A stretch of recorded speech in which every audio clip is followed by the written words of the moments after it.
나서 과정이 있어요. 처음에 예수님을 이제 만나기 위해서 교회에 나와서 예수님을 영접하면서 하나님을 알아가는 시간이 있습니다. 아, 하나님, 예수님이 하나님의 아들이시구나. 예수님이 나의 죄를 구해주시기에 인간이 되어 오셔서 그 십자가의 그 핏값으로 나의 모든 더러운 죄를 다 대속하셨구나. 이를 깨달을 때 큰 감동이 밀려오죠. 그리고 난 후에 또 거치는 과정이 있습니다. 그 다음부터는 이 고난이 오는 거예요.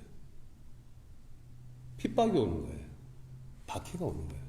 그것은 개인이나 가정이나 교회나 예외 없이, 국가를 보더라도 예외 없이 기독교 역사 2000년을 통해서 우리가 알 수 있는 것입니다. 로마 제국이 그렇지 않습니까?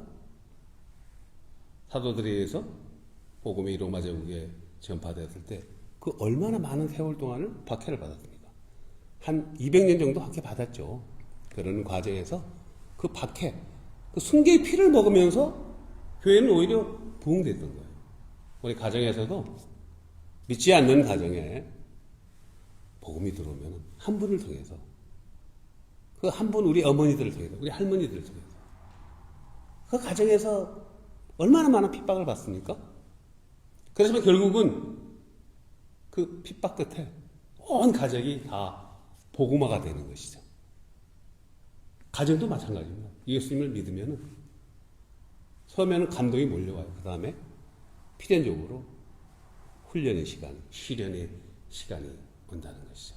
오늘 말씀으로 들어가기 전에 먼저 기도로 시작하겠습니다. 아버지 하나님, 오늘 말씀 가운데 하나님의 뜻을, 하나님이 주신 비전을 보게 하여 주시옵소서.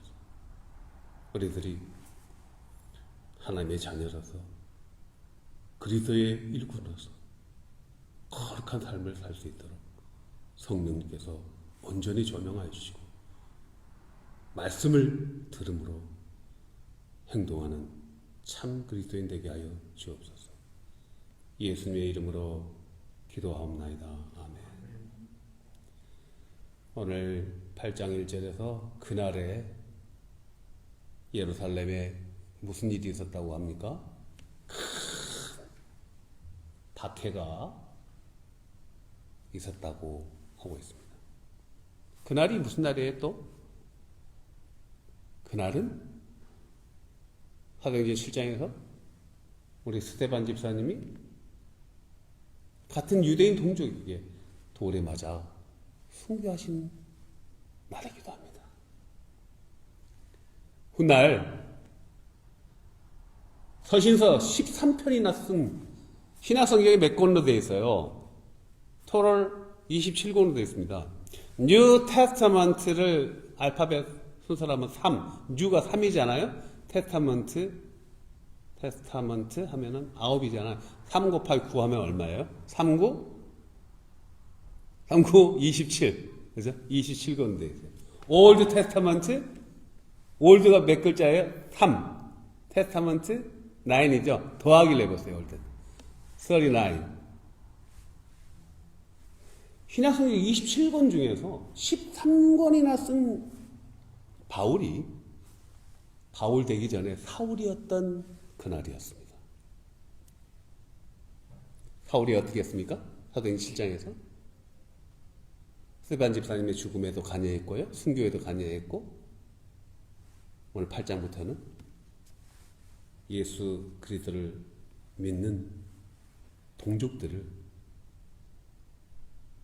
잡으러 다니는 거죠. 박해하는 주둔자 중에 주둔자가 된 것입니다.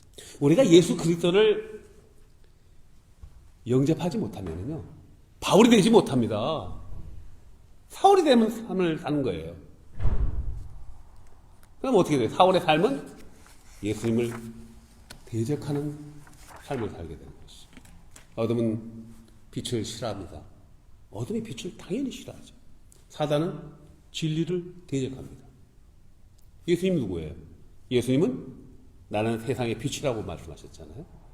나는 세상의 빛이라.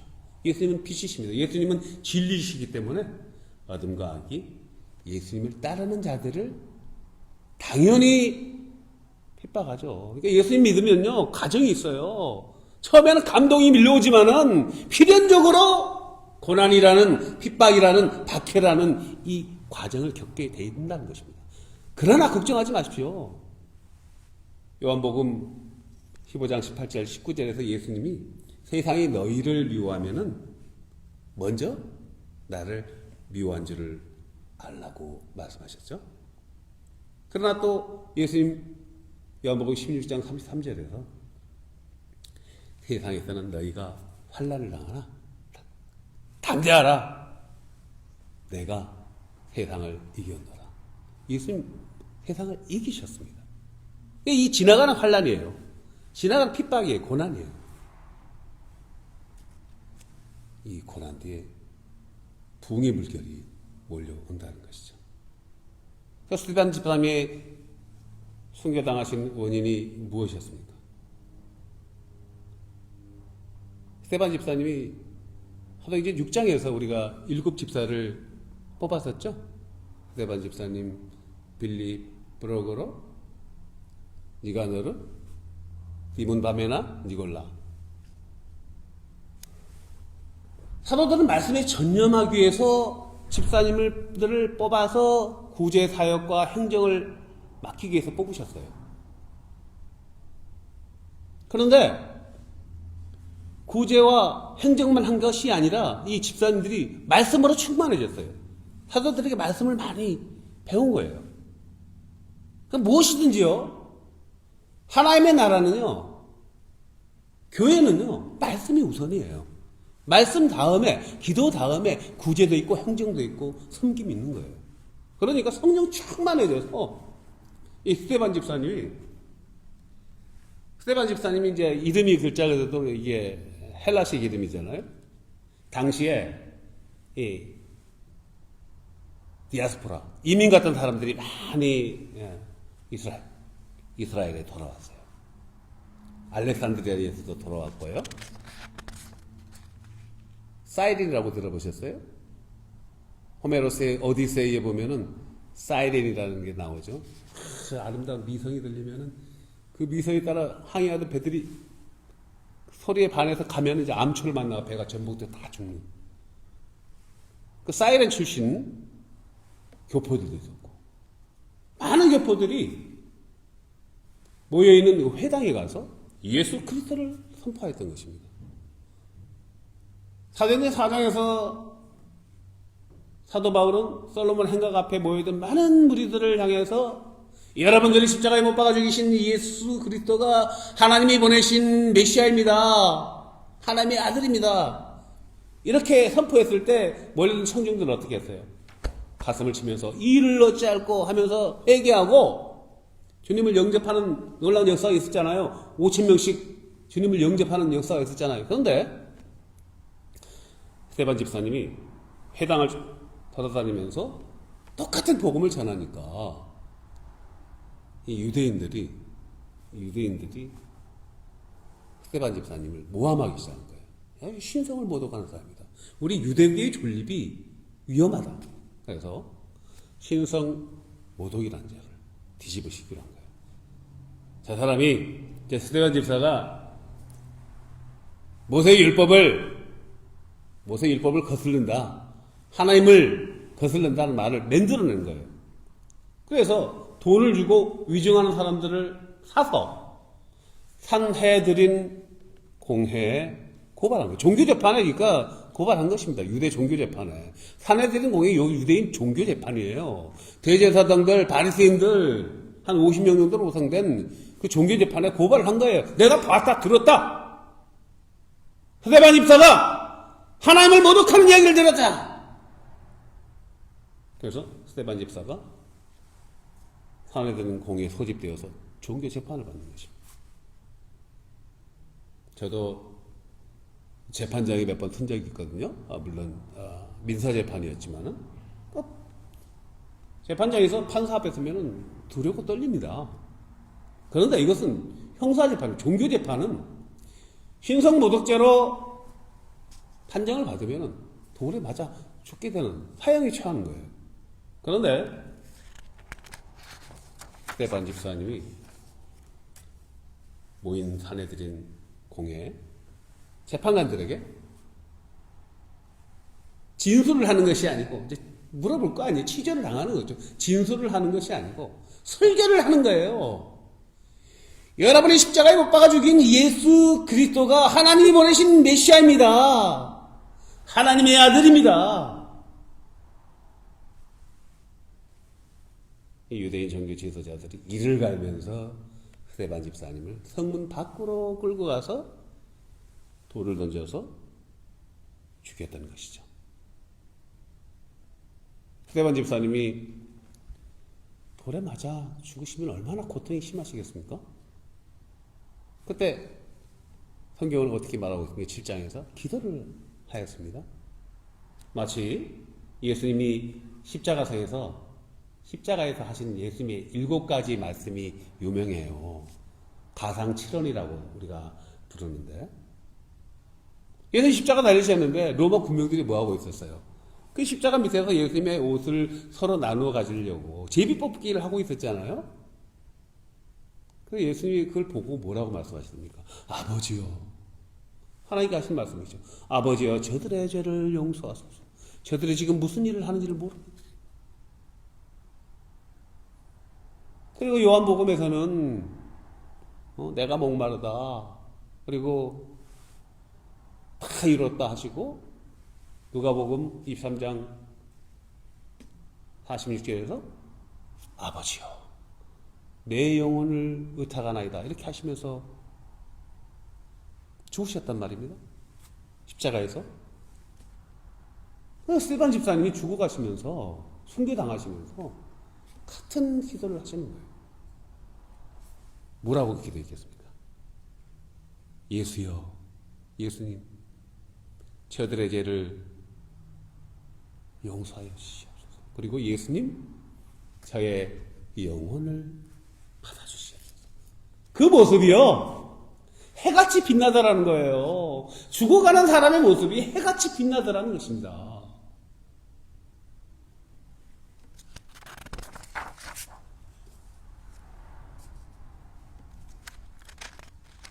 어떻게 죽어가면서 해같이 빛날 수가 있겠습니까? 어떻게 그 사내들인 공회에서 죽음을 무릅쓰고 여러분이 십자가에 못 박아 죽인 예수 그리스도가 하나님의 아들입니다, 이렇게 선포할 수가 있겠습니까? 오직 성령이 임하시니까 담대하게 예수 그리스도를 선포할 수 있는 것입니다.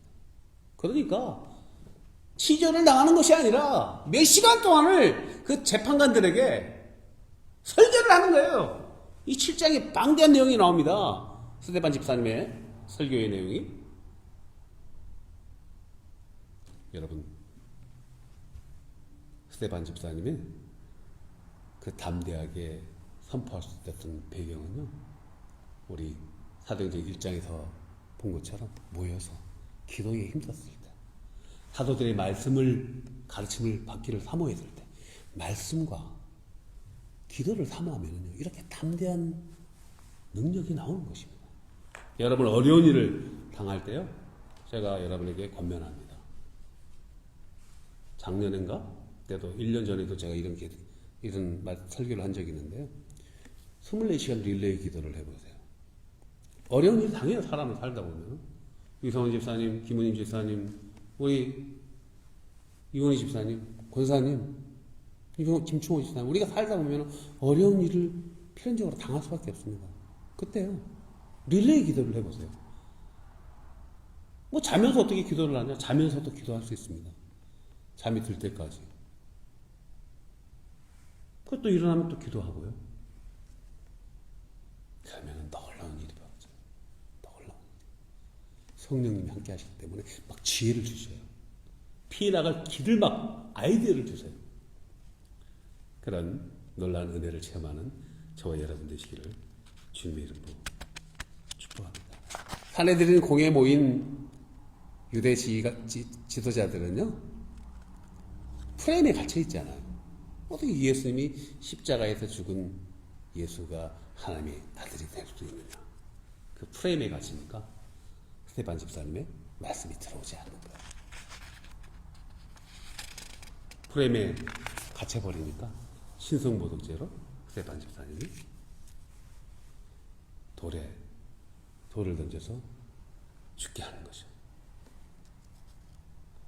스테반 집사님의 순교를 필두로 그 유대인들에 의해서 유대 크리스천들, 처음에 유대인들에게 복음이 들어갔지 않습니까? 유대 크리스천들이라고 그래요. 유대 크리스천들에게 엄청난 박해가 시작되는 거예요. 야, 이게 안 되겠다. 이대로 놔뒀다는 유대교가 전멸당하겠다. 예수의 도당들이 너무 득세한다. 대대적인 핍박이 이루어졌습니다. 그러니까 말씀에 사도들 외에 12명의 제자들이죠. 11명의 제자하고 한 명의 마띠아를 뽑았지 않습니까? 사도들 외에 7명의 집사들과 많은 예수님을 따르는 무리들이 있었을 거 아닙니까? 그 크리스천들이 다 핍박을 피해서 어디로 피했다고요? 온 유대와 사마리아와 땅 끝까지 흩어졌다는 것입니다. 피했다는 것입니다. 대대적인 크리스천 박해를 주동한 사람이 누구였습니까? 사울이었지 않습니까? 바리새인 중에 바리새인 사울이었습니다. 예루살렘 도성을 탈출하는 크리스천들을 추적하면서 사울은 드라마틱하게 다메섹 도상에서 예수님을 만나고, 하나님의 은혜죠. 예수님을 만나고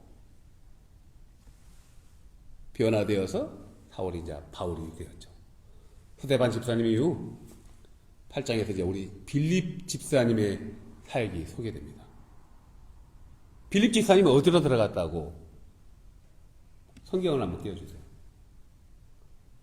스데반 집사님 남의 이름이 빌립 집사님이잖아요. 빌립 집사님이 어디로 가셨어요? 어디로 가셨습니까? 사마리아로 가셨다고. 그죠? 사마리아. 사마리아가 어디예요? 사마리아가 북이스라엘의 수도였습니다. 근데 원래 왕국이 하나였죠. 근데 왜 나라가 둘로 쪼개졌습니까? 솔로몬 이후 르호보암 때 하나님을 떠나니까 왕국을 두 개로 쪼개지 않습니까? 여로보암을 세워서 북이스라엘, 르호보암에 의해서 남유다. 그런데 그 북이스라엘이 신앙이 어떻게 했어요? 여전히 그 이후에 북이스라엘도 우상을 쫓아가서 하나님께서 멀어져서 경고를 받고 심판을 받고 그러다가 수많은 선지자들 보냈죠. 우리 아모스 선지자 기억나시죠? 호세아 선지자 보냈죠? 안 돌아오니까 주전 722년에 어디에다가 멸망당했습니까? 아수르라는 나라에 멸망당했지 않습니까? 아수르가 혼합정책을 펼쳤어요. 이민족들을 사마리아 땅에 이주시키고 사마리아에 사는 이스라엘 사람들을, 지식인들을 타 지역으로 보내고, 그러다 보니까 사마리아가 혼혈이 된 거예요. 그래서 남유다 사람들은 사마리아 사람들을 뭐라고 불렀습니까? 사마리아의 개라고 부르면서 저주받은 땅이라고 멸시했습니다. 불결한 땅이라고. 이스라엘 사람들이, 유다 백성들이 정결의식을 강조하지 않습니까? 하나님의 선민이기 때문에. 레이기, 신명기 보면은 이방인과의 접촉을 제한하고 있거든요.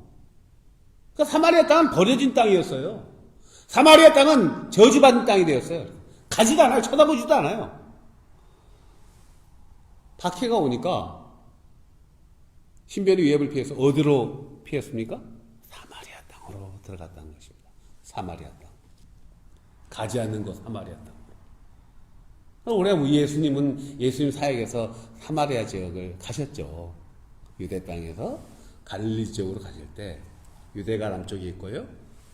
그 위에 사마리아 지역이 있고 그 구의 오른쪽에 이제 호수가 있어요. 갈릴리 호수. 그걸 갈릴리 지역이라고 그러는데, 사마리아 지역을 지나서 가시면서 요한복음 4장에 보면 수가성 여인이 나오지 않습니까? 물 한 잔 주시오 그랬더니 수가성 여인이 뭐라고 이야기합니까? 당신은 유대인인데 어찌 북이스라엘인 나에게 물을 달라고 하느냐. 이 모습을 보더라도 남유다 사람들이 사마리아를 얼마나 배척했는지를 우리가 알 수 있는 것이죠. 근데 그 핍박을 피해서 빌립 집사님이 사마리아 땅에 들어가신 것입니다. 사마리아 땅에 들어가서 복음을 전했어요. 복음을 전하니까 무슨 일이 났어요? 못 걷는 사람이 일어났어요. 중풍병자가 회복됐어요. 귀신 들린 자가 귀신들이 다 떠나갔어요. 8절을 띄워주세요. 8장 8절에 뭐라고 같이 읽습니다. 그 성에 따라합니다. 큰 기쁨이 있었더라. 여러분, 복음이 들어가면은요, 저주받은 땅이 기쁨의 땅이 되는 것입니다. 죽어가는 마을이, 죽어가는 성읍이, 죽어가는 우리 가정이, 죽어있는 우리 기업이, 영적으로 죽어가는 우리 자녀들이 부활이요 생명이 되는 것입니다. 기쁨이 되는 것입니다. 그 가지 않는 땅, 저주받은 땅 사마리아가 큰 기쁨이 있었다는 거예요. 일반적인 기쁨이 아니에요. 어메이징한 기쁨이 있었다는 것입니다.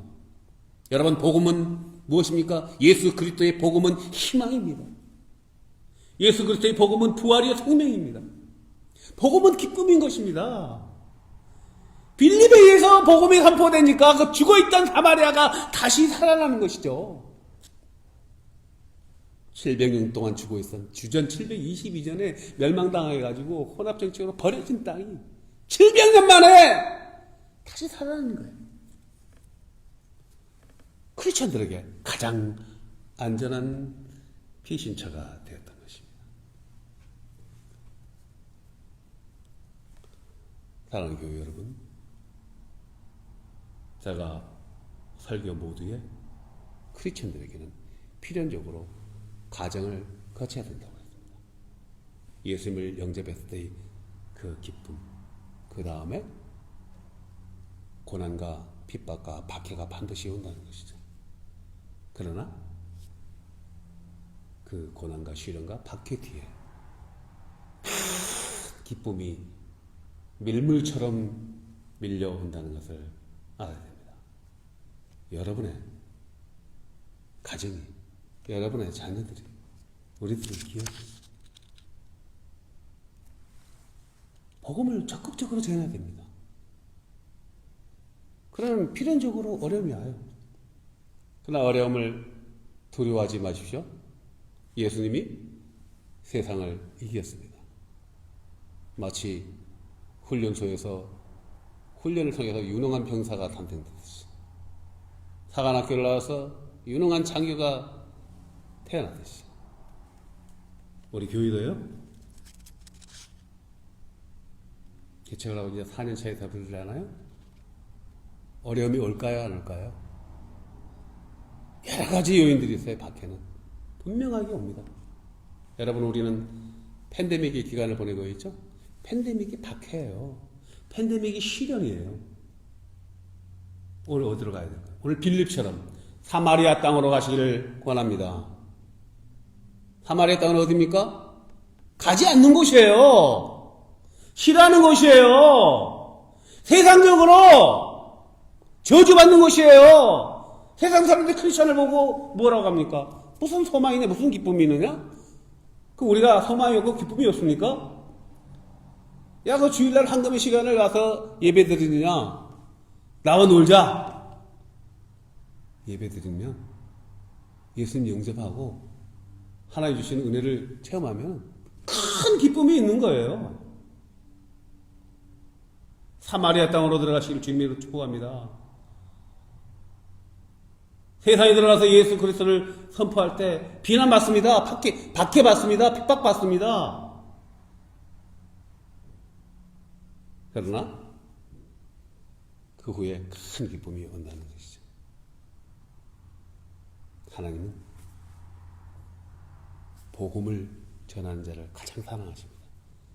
예배하는 자를 가장 축복하십니다. 주일날 1시간 여러분 LA에서 오시고 얼바인 밑에 레이크 포레스트 먼 거리에서 오십니다. 하나님 다 보고 계시잖아요. 얼마나 기뻐하시겠어요. 거기가 한 걸음 더 나가시기 바랍니다. 그것으로 만족하시면 안 됩니다. 한 걸음 더 나가세요. 제가 날마다 매일 말씀을 보내고 있습니다. 그리고 가끔씩 3분 메시지도 보내고 주일 설교도 보냅니다. 편집해서 보냅니다. 이 복음의 메시지를 사마리아에 보내십시오. 우리 주변에 예수님을 알지 못하는, 내가 전화하면 연락하면 힘들죠. 복음을 전하면 그래 감사합니다 하고 이게 대답하는 사람이 누가 있을까요? 빌립처럼 사마리아 땅으로 가시기 바랍니다. 복음을 전하세요. 전하세요. 말씀을 전하세요. 다시 카톡으로 보내는 건 다시 각색해서 보내셔도 되고 그냥 전하세요. 그것이 사마리아에 가는 것입니다. 예배를 더욱더 사모하십시오. 오늘 찬양 가운데 교회를 교회되게, 여러분의 헌금과 여러분의 열심으로 예배할 때 교회가 교회 되는 것입니다. 그럼 하나님이 풍성한 은혜를 주십니다. 여러분의 가정에, 여러분의 기업에, 우리들의 교회에, 우리들의 나라에 큰 기쁨이 있더라. 여러분 세상에서 발버둥 쳐서 성공하려고 하지 마세요. 성공하지 않습니다. 하나님의 사람들은요, 하나님께 충성할 때요, 미리 나와서 기도로 예배하세요. 교회를 잘 섬기세요. 예배를 섬기세요.